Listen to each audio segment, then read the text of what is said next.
여러분들 영화 좋아하시나요? 저는 좋아하는 편인 것 같습니다.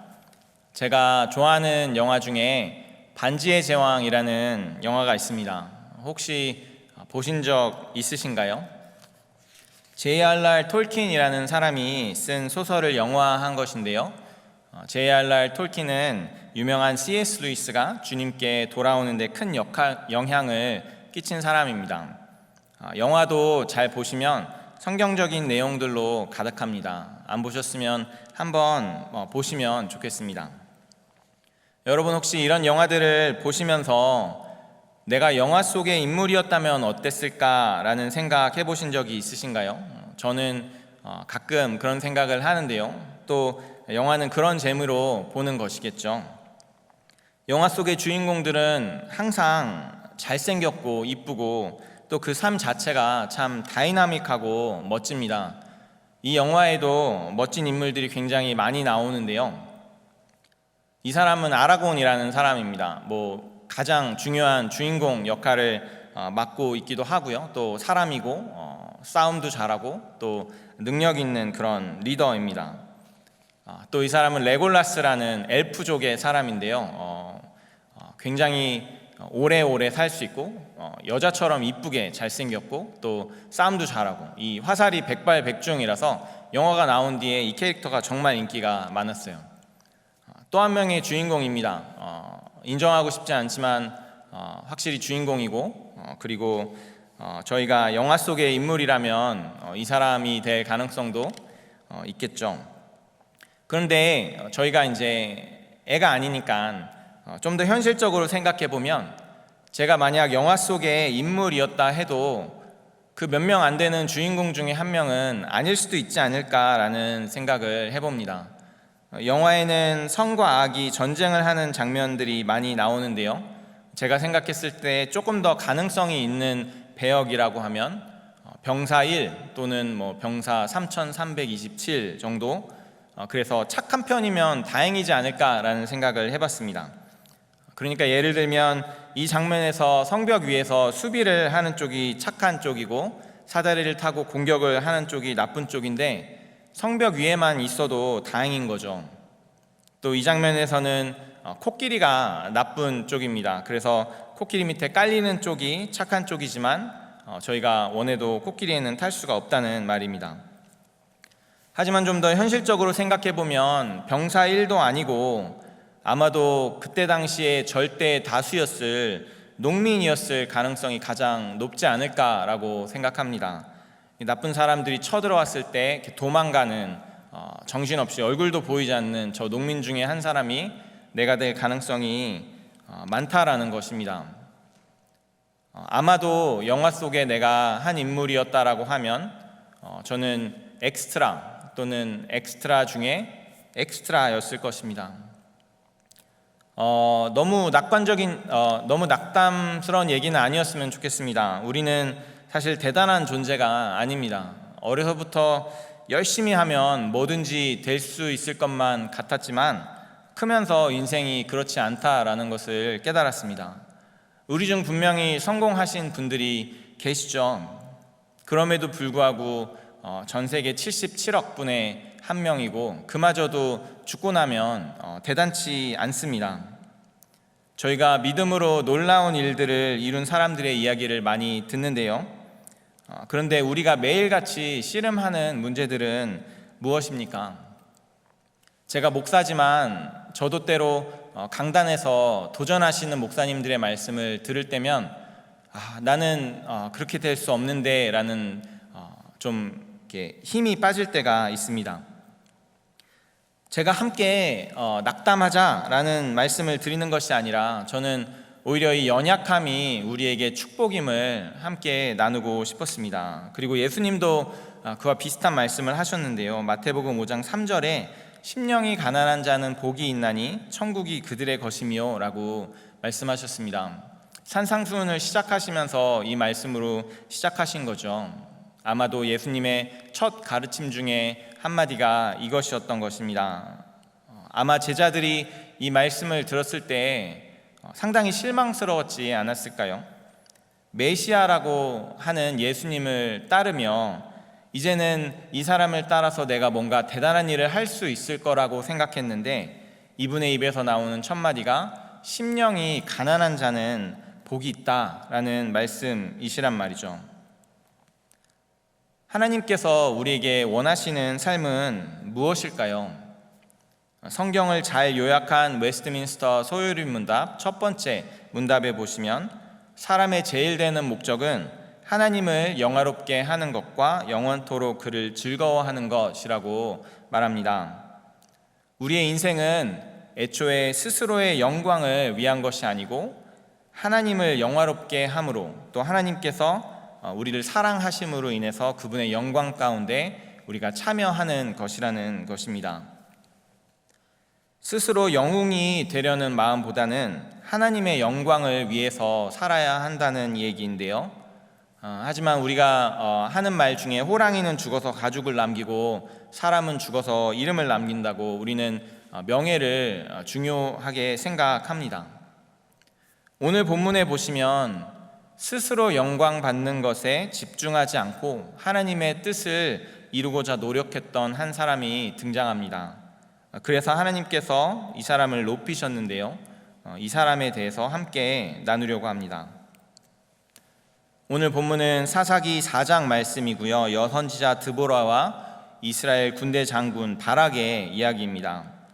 드보라는 사사기의 사사들 중 가장 거룩한 사사들 중에 한 사람입니다. 근데 오늘 본문은 드보라에게 초점을 맞추는 것이 아니라 이 바락이라는 사람에게 초점을 맞추고 있습니다. 여러분, 바락이라는 사람을 아시나요? 제가 오늘 설교 제목을 발락, 발람, 바락이라고 했는데 뒤에 물음표가 있죠. 성경에 비슷한 이름이 셋이 나옵니다. 발락이라고 하는 사람은 민수기에 나오는 모압 왕인데요. 발람 선지자를 매수해서 이스라엘을 저주케 했던 왕입니다. 발람은 말하는 나귀를 소유한 선지자이고요. 이스라엘을 저주하려고 했지만 오히려 축복하게 되었던 사람입니다. 어쩌면 이 중에 바락이라는 사람이 제일 안 유명할지도 모르겠습니다. 제가 대화를 나눠봤을 때 바락이라는 사람을 롤모델로 삼는 사람은 여태까지 보지 못했고요. 오늘 제 설교의 작은 목적 중 하나는 이 설교를 들으시고 여러분들이 바락과 같은 삶을 살기를 원하게 되시는 것입니다. 그리고 제가 고등부 아이들을 섬길 때 저는 우리 학생들이 바락과 같은 사람이 되기를 원하는 마음이 있습니다. 그 마음에 함께 동참해 주시고 또 기도해 주실 수 있으면 좋겠습니다. 사사기에는 같은 일들이 반복이 되죠. 이스라엘이 하나님 목전에 악을 행하고 그러면 하나님이 이웃 나라를 사용하셔서 괴롭게 하시고 그럼 이스라엘이 회개하고 기도하고 그러면 하나님께서 사사를 세우셔서 그들을 구원하시고 오늘 4장에 있는 내용도 마찬가지입니다. 오늘 본문 1절에서 3절 말씀 함께 보시면요. 에훗이 죽으니 이스라엘 자손이 또 여호와의 목전에 악을 행하매 여호와께서 하솔에서 통치하는 가나안 왕 야빈의 손에 그들을 파셨으니 그의 군대 장관은 하롯의 탁고임에 거주하는 시스라요. 야빈 왕은 철병거 900대가 있어 20년 동안 이스라엘 자손을 심히 학대했으므로 이스라엘 자손이 여호와께 부르짖었더라. 그래서 하나님께서 여선지자 드보라를 일으키셔서 가나안 사람들을 몰아내시게 하십니다. 이번에 적인 가나안 왕 야빈에게는 철병거 900대가 있어서 20년 동안 이스라엘 자손을 심히 학대했다라고 기록하는데요. 이때 당시를 철기시대 초반이라고 하니까요. 당시 철병거가 900대가 있었다라고 하면 그것은 압도적인 무력을 의미합니다. 더욱이 이스라엘 백성들은 40년을 광야에서 있었기 때문에 철병거에 대적할 그러한 무기들이 변변치 않았을 것입니다. 이들이 농사를 지었다면 농기구라도 있었을 텐데 그렇지도 않아서 철병거를 상대한다라는 것은 이들에게 정말 어려운 일이었을 것입니다. 이들이 처한 위기가 상당했다라는 의미죠. 이때 하나님께서 드보라를 통해서 아비노함의 아들 바락을 부르십니다. 오늘 본문 6절과 7절 말씀입니다. 드보라가 사람을 보내어 아비노함의 아들 바락을 납달리 게데스에서 불러다가 그에게 이르되 이스라엘의 하나님 여호와께서 이같이 명령하지 아니하셨느냐? 너는 납달리 자손과 스불론 자손 10,000명을 거느리고 다볼산으로 가라. 내가 야빈의 군대 장관 시스라와 그의 병거들과 그의 무리를 기송강으로 이끌어 내게 이르게 하고 그를 내 손에 넘겨주리라 하셨느니라. 드보라가 바락에게 가서 바락, 하나님이 당신을 부르십니다. 이제 그 20년의 압제를 끝내고 가나안 왕을 물리칠 그날이 왔는데 하나님께서 당신을 부르셔서 이 가나안 군대를 물리치게 하실 것입니다. 자, 이제 전쟁에 나가십시오 라고 드보라가 말한 거예요. 아까 영화 얘기를 했고 그 영화의 주인공 이야기를 했는데 이것이 영화였다면 주인공이 될 수 있는 기회가 바락에게 주어졌습니다. 여러분이 바락이라면 어떻게 하시겠어요? 하나님을 믿고 순종하여 전쟁에 나가면 하나님이 약속하신 대로 적군을 다 죽이고 주인공이 될 수 있습니다. 그런데 바락이 다음과 같이 대답합니다. 8절 말씀입니다. 바락이 그에게 이르되 만일 당신이 나와 함께 가면 내가 가려니와 만일 당신이 나와 함께 가지 아니하면 나도 가지 아니하겠노라 하니, 이 당시에 여인들은 전쟁에서 싸우지 않았죠. 그래서 군대 장군으로서 이 여인에게 말하기를 당신이 함께 가지 않으면 나는 가지 않겠다라는 얘기는 상당히 부끄러운 이야기였을 것입니다. 오 드보라, 당신이 나와 함께 가면 내가 가지만 당신이 나와 함께 가지 않으면 저는 가지 않을 겁니다 라는 그러한 얘기죠. 그래서 드보라가 바락에게 무엇이라고 하냐면요, 9절 말씀인데요, 이르되 내가 반드시 너와 함께 가리라. 그러나 내가 이번에 가는 길에서는 영광을 얻지 못하리니 이는 여호와께서 시스라를 여인의 손에 파실 것임이니라 하고 드보라가 일어나 바락과 함께 게데스로 가니라. 드보라가 알겠습니다. 당신이 그렇게까지 원하면 내가 함께 가기는 하겠지만 당신은 이 영화의 주인공이 될 수 없을 것입니다 라고 드보라가 이야기한 것이죠. 결국 4장 후반에 보시면 가나안 장군 시스라가 야엘이라고 하는 여인의 손에 죽게 됩니다. 적장의 수급을 얻는 것은 군인에게 있어서 가장 큰 영광인데 그 영광을 여인에게 빼앗기게 된 것입니다. 그래서 많은 사람들이 바락이라는 사람을 안다고 하면 그 사람을 겁쟁이로 알고 계실 것입니다. 하나님께서 우리를 부르실 때에 하나님 저는 못해요, 저 사람 하면 저도 할게요 라는 말보다는 주님 내가 여기 있습니다, 하나님께서 부르시면 내가 나아가겠습니다 라고 고백하는 것이 더 멋있는데요. 그래서 이 여기까지의 본문을 읽고 우리 바락처럼 겁쟁이가 되지 말고 하나님이 부르실 때 순종합시다 라고 설교한다라고 하면 그것은 잘못된 설교가 될 것입니다. 바락은 분명히 영웅이 될 수 있는 사람이었고 그러한 기회가 그에게 주어졌지만 그는 영웅이 되기를 포기하고 부끄러울 수 있는 위치로 내려갔습니다. 그리고 놀랍게도 히브리서 11장은 바락의 이름을 기록합니다. 믿음장이라고 이야기하는 히브리서 11장 32절과 33절 말씀인데요, 내가 무슨 말을 더 하리요? 기드온, 바락, 삼손, 입다, 다윗 및 사무엘과 선지자들의 일을 말하려면 내게 시간이 부족하리로다. 그들은 믿음으로 나라들을 이기기도 하며 의를 행하기도 하며 약속을 받기도 하며 사자들의 입을 막기도 하며. 여기 보시면 바락을 기드온, 삼손, 다윗과 사무엘의 반열에 올리며 믿음으로 나라들을 이긴 자라고 합니다. 드보라의 이름은 여기 기록되어 있지 않습니다. 무엇이 바락을 믿음의 사람으로 만들었을까요? 저도 처음엔 바락이 겁쟁이라고 생각했는데 히브리서 11장을 보다 보니 바락의 이름이 기록되어 있더란 말이죠. 그래서 오늘 말씀을 생각하게 되었습니다. 바락을 믿음의 사람으로 만든 것은 바로 하나님의 말씀을 가까이 하는 태도였습니다. 바락에게 있어서, 아니 당시 이스라엘에게 있어서 사사의 존재는 하나님의 임재를 뜻했습니다.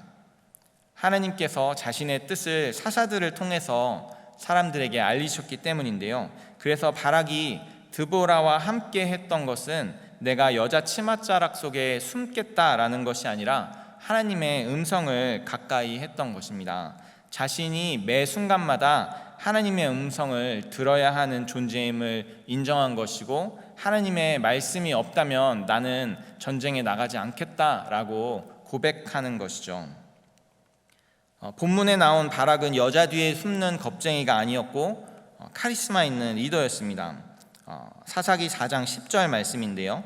바락이 스불론과 납달리를 게데스로 부르니 10,000명이 그를 따라 올라가고 드보라도 그와 함께 올라가니라. 그래서 바락이 스불론과 납달리를 부르니 10,000명이나 그를 따랐습니다. 지금 이 바락이 나가야 하는 전쟁은요, 아까 말씀드린 것처럼 철병거 900대를 상대해야 하는 압도적으로 불리한 전쟁입니다. 이 전쟁에 나가면 거의 죽는 거죠. 그 정도 불리한 상황에서 바락이 스불론과 납달리를 불렀을 때 10,000명이나 그를 믿고 따랐다라는 것입니다. 물론 선지자 드보라와 하나님을 믿고 따른 것이겠지만, 이 장면에서 저는 장군으로서 그의 역량과 사람들의 신뢰를 살펴볼 수 있다고 생각합니다. 제가 청년들이나 청소년들에게 우리 단기 선교 가자, 우리 성경 공부하자라고 하면 몇 명이나 따라올까요? 바락은 상당히 카리스마 있는 리더였던 것이죠. 바락은 드보라가 말하는 모든 말에 순종했고 마지막 순간까지 하나님의 음성을 기다렸습니다. 사사기 4장 14절 말씀입니다. 드보라가 바락에게 이르되 일어나라, 이는 여호와께서 시스라를 내 손에 넘겨주신 날이라. 여호와께서 너의 앞서 나가지 아니하시느냐 하는지라. 이에 바락이 10,000명을 거느리고 다볼산에서 내려가니, 드보라가 바락에게 일어나라 라고 하자 이에 바락이 주저없이 군사들을 거느리고 돌격합니다. 이 상황을 잘 생각해 보시면 전쟁에서 승기를 잡은 시점입니다. 이 상황만큼 사람을, 특히 군인, 장군을 흥분시키는 때가 있을까요? 또 드보라와 함께 오기는 했지만 전쟁에 있어서는 자신이 전문가인데, 이 상황에 드보라가 하나님의 말씀을 대언할 때까지 바락은 가만히 기다리고 있을 수 있었다라는 것입니다. 그리고 하나님께서 말씀하실 때 그때 순종해서 바락은 내려갔습니다. 신실한 사람은 영웅을 지칭하지 않습니다. 스스로에 대한 자신감으로 모든 것을 임의대로 행하려는 사람이 아니라, 신실한 사람은 하나님의 음성에 잠잠히 귀를 기울이는 사람입니다. 하나님의 임재 가운데 거하기를 기뻐하는 사람입니다. 자기 자신의 영광을 구하지 않고 오직 하나님의 말씀에 순종하며 사모하는 사람, 순종을 통해 하나님의 뜻이 온전히 이루어지기를 소망하는 사람. 우리의 인생은 누가 사람들 사이에 영광 받는지에 대한 것이 아니었죠. 하나님께 영광 돌리고 그 영광에 참여하는 것입니다. 여러분 혹시 영웅이 되고 싶으십니까? 영화의 주인공이 되고 싶으세요? 아니면 하나님의 신실한 종이 됨으로 영광스러운 책에 이름이 기록되는 사람이 되시겠습니까? 사랑하는 성도 여러분, 우리 영락교회가 어떤 교회가 되기를 원하십니까? 여러분의 자녀들을 위해서 기도하실 때 어떻게 기도하시나요? 우리 영락교회가 그런 교회가 됐으면 좋겠습니다. 그냥 좋은 교회로 소문나서 우리들의 이름이 높아지는 것이 아니라, 우리 교회를 향한 하나님의 음성에 귀를 기울이고 순종함으로 하나님의 기쁨이 되는 교회. 큰 건물, 많은 성도수, 그런 타이틀, 그런 것들은 다른 교회에게 양보하면 어떻습니까? 우리는 그저 겸손하게 우리는 하나님께서 우리를 인도하시지 않으시면 아무것도 할 수 없습니다 라고 고백하며 매일매일 하나님의 말씀에 신실하게 순종하여 이후에 하나님께서 높이시는 그런 교회가 되기를 주님의 이름으로 축원합니다. 우리 자녀들이 공부를 잘해서 좋은 직장을 가지고 세상에서 선한 영향력을 마구마구 흘려보내는 그런 사람들이 되면 참 좋겠죠. 그러면서 경제적인 여유도 있고 고생하지 않고 살 수 있으면 좋겠고, 그러면 부모로서도 참 기쁘고 보람이 되겠죠. 하지만 정말 어느 순간 우선순위가 바뀌는 것들을 많이 봐왔습니다. 우리가 세운 목표, 그것이 하나님의 말씀을 오늘 듣고 순종하는 것보다 앞서는 일들을 많이 봐왔다는 것입니다. 이건 사실 좀 비밀인데요. 가끔 부모님들이 제게 오셔서 목사님, 우리 아이들 잘 부탁합니다 라고 말씀하시면 그 말씀이 무슨 의미인지 정확하게 파악하기가 힘들 때가 있습니다. 그래서 제가 그 자녀를 잘 양육해서 목사나 선교사로 헌신하게 하면 되는 건가요? 어쩌면 부모님 말씀 잘 듣고 공부 열심히 하고 교회 일에는 너무 빠지지는 않고 적당히 하는 그런 지혜를 가진 자녀들을 원하시는 것은 아니시겠죠? 하나님이 기뻐하시는 삶을 살기 위해 무엇보다도 중요한 것은 하나님의 말씀입니다. 그 임재 가운데 우리가 거하기를 소망하고 말씀대로 순종하기를 우리가 다짐하는 것이 너무나 필요합니다. 우리 아이들이 바락과 같이 하나님, 내게 말씀하시지 않으시면 나는 아무것도 할 수 없습니다 라고 고백할 수 있으면 좋겠습니다. 고등부에서도 계속해서 말씀 묵상을 하고는 있는데요, 다음 주부터 특별히 줌으로 모임을 시작하려고 합니다. 함께 모여서 나눔을 통해서 묵상이 삶의 습관으로 자리 잡았으면 좋겠고, 또 나눔을 통해 은혜가 배가 되는 그러한 역사가 있기를 원합니다. 또 방학하고 여름에는 좀 더 집중해서 모일 수 있는 그런 시간들을 가져보려고 합니다. 함께 기도해 주시면 좋겠습니다. 또 우리 자녀들을 위해서 믿음의 모델들이 필요합니다. 부디 믿음의 본을 보여주시는 성도님들이 되어주시기를 부탁드리고, 선생님들을 위해서 기도해 주시고 많이 격려해 주시면 감사하겠습니다. 오늘 함께 찬양하고 함께 기도하는 시간 가지겠습니다.